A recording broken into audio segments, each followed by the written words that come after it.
পদত্যাগ করুক আর না করুক, ওনার এই দেশে ফিরে আসার কোনো অধিকার নেই, কারণ ওনাকে আমরা এখন বাঙালি হিসাবেই গণ্য করি না। উনি পাসপোর্ট ছাড়া এতদিন ইন্ডিয়াতে পড়ে আছে, কিভাবে পড়ে আছে আপনি আমাকে বলেন? উনি কি বাঙালি? আমাদের দেশের প্রধানমন্ত্রী, সে তো অন্য দেশের না, সে অন্য দেশে কেন আছে? পতিত স্বৈরাচারের পতিত প্রধানমন্ত্রীর কোনো পদত্যাগপত্র প্রয়োজন নেই আমাদের কাছে। দেশের প্রধানমন্ত্রী পালিয়ে গেলে এরপরে সে নৈতিকভাবে প্রধানমন্ত্রী থাকে কিনা, আপনার কাছে এই প্রশ্নটা আমার।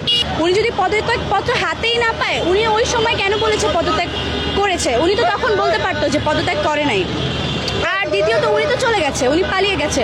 উনি চাইলে আমাদের কাছে ক্ষমা চেতে পারতো। আমরা ছাত্ররা, আমরা যখন আন্দোলন করেছি, ওনাকে আমরা বারবার দফার উপর দফা দিয়েছি, উনি জানি আমাদের কাছে ক্ষমা চায়। উনি তো এখন ক্ষমা চান নাই, উনি পালিয়ে যাওয়ার পথ বেছে নিয়েছে। এখন উনি কিভাবে বলে যে উনি ফিরে আসবে? এটা আমরা তো মানবো না, কারণ উনি স্ব ইচ্ছায়, নিজের ইচ্ছায় দেশ থেকে পালিয়ে গিয়েছে। উনি পদত্যাগ করুক আর না করুক, ওনার এই দেশে ফিরে আসার কোনো অধিকার নেই, কারণ ওনাকে আমরা এখন বাঙালি হিসাবেই গণ্য করি না। উনি